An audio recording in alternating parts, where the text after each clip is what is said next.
Hi, നമസ്കാരം. ഡൽഹിയിൽ നിന്നൊക്കെ മുതിർന്ന മാധ്യമപ്രവർത്തകർ വിളിച്ചു വരികയാണ്. കേരള സ്റ്റോറി 2 കുറിച്ച് എന്താ അഭിപ്രായം? അത് നിരോധിക്കുമോ? എനിക്ക് സത്യം പറഞ്ഞാൽ തമാശയാ തോന്നുന്നു.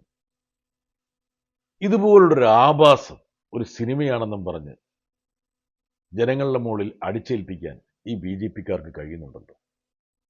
കേരള സ്റ്റോറി 1 വന്നപ്പോൾ ഞാൻ പറഞ്ഞു സെപ്റ്റിക് ടാങ്കിലിടുന്ന പടമാണ്. കേരളത്തിലെ തിയേറ്ററിലൊക്കെ അത് കളിച്ചു. ഒരു പൂച്ചക്കുഞ്ഞ് പോലും ആ വഴിക്ക് പോയില്ല. കുറച്ച് ബി ജെ പിക്കാരൊക്കെ അവിടെ ഇവിടെയൊക്കെ കണ്ടിട്ടുണ്ടാവും.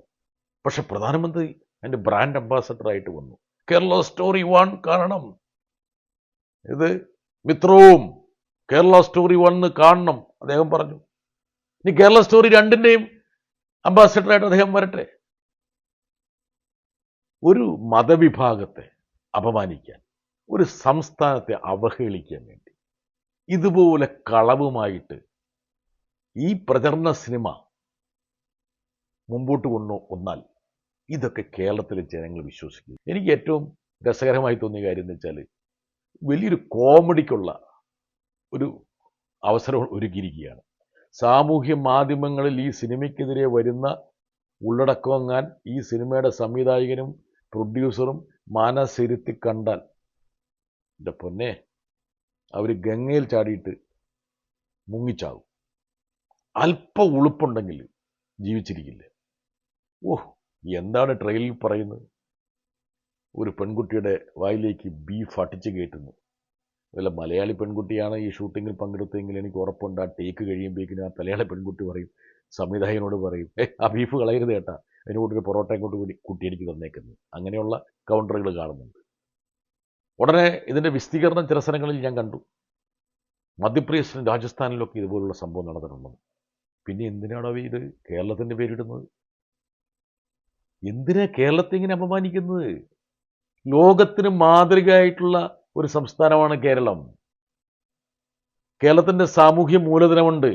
ആ മൂലധനത്തിൻ്റെ പ്രധാനപ്പെട്ട കാരണം എന്താണെന്നറിയോ? ഹിന്ദുവും ക്രിസ്ത്യാനിയും മുസ്ലിമും തോളോട് തോൾ ചേർന്ന് ഇവിടെ ജീവിക്കുന്നത് കൊണ്ടാണ്, മതസൗഹാർദ്ദമുള്ളത് കൊണ്ടാണ്. ഞാൻ ഉത്തരാഖണ്ഡിലെ കോട്ട്ദ്വാറിൽ പോയിരുന്നു.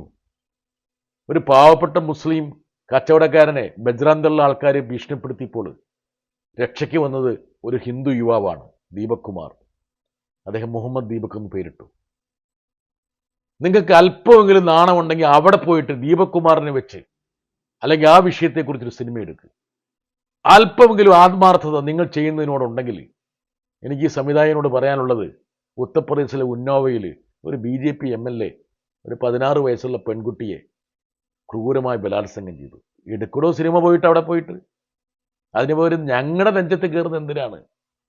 ഇനി നിങ്ങൾ വിചാരിക്കുന്നു ഇങ്ങനെയൊക്കെ ചെയ്തു കഴിഞ്ഞാൽ കേരളത്തിൽ BJPക്ക് എന്തെങ്കിലും പ്രയോജനം ഉണ്ടാകുന്നു? ഒന്നാമത്തെ കാര്യം, BJPയുടെ ഇവിടുത്തെ പ്രധാനപ്പെട്ട നേതാക്കന്മാരെല്ലാം കിട്ടിയാൽ, കണ്ണ് തെറ്റിയാൽ ബീഫും പൊറോട്ടയും കഴിക്കുന്ന ആൾക്കാരാണ്.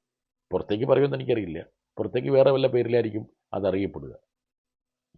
അതുകൊണ്ട് മലയാളിയെ കബളിപ്പിക്കാൻ വേണ്ടി, പറ്റിക്കാൻ വേണ്ടി ഇമാതിരി നമ്പറുമായിട്ടൊക്കെ വന്നാൽ അതൊന്നും ചിലവാവില്ല. കഴിഞ്ഞ ദിവസം സുപ്രീം കോടതിയിൽ ഏറെ രസകരമായി എനിക്ക് തോന്നിയതാണ്. ഒരു സിനിമയുടെ തലക്കെട്ടുമായി ബന്ധപ്പെട്ട്, പേരുമായി ബന്ധപ്പെട്ടൊരു വിവാദം ഉണ്ടായിരുന്നു. ഗൂസ്കർ പണ്ഡിറ്റ് എന്ന് പറഞ്ഞാൽ മോഷ്ടാവായിട്ടുള്ള പണ്ഡിത്ത് എന്ന് പറഞ്ഞാൽ ബ്രാഹ്മൺ കമ്മ്യൂണിറ്റിയെ ബന്ധപ്പെട്ടതാണ്. ഉടനെ എന്താ സുപ്രീം കോടതി പറഞ്ഞത്? Why should you denigrate A section of society? ഒരു വിഭാഗത്തെ എന്തിനാണ് ഇങ്ങനെ അവഹേളിക്കുന്നത്? ഇത് മൊറാലിറ്റിക്കും പബ്ലിക് ഓർഡറിനും എതിരാണ്. നിങ്ങൾ ഈ സിനിമയുടെ തലക്കെട്ട് മാറ്റിയിട്ടില്ലെങ്കിലും ഞങ്ങൾ ഈ സിനിമ കാണിക്കാൻ അനുവദിക്കില്ല എന്ന്. എൻ്റെ സുപ്രീം കോടതി കേരളത്തെ ഇങ്ങനെ മൊത്തത്തിൽ അപമാനിക്കാൻ വേണ്ടി ഇമാതിരി സിനിമയുമായിട്ട് വരുമ്പോൾ അതിന് തപ്പുപാടുന്ന സെൻസർ ബോർഡിനെയും കേന്ദ്ര ഭരണകക്ഷിയൊന്നും നിങ്ങൾ കാണുന്നില്ലേ? പേടിക്കണ്ട, ഞങ്ങളിത് നിരോധിക്കൊന്നും വേണ്ട, ഞങ്ങൾക്ക് വേണ്ടി നിരോധിക്കണ്ട. ഇത് കാണട്ടെ എന്ന് ജനങ്ങൾ, ഇവർ കുറേയും കൂടി അവഹേളിതരാകട്ടെ.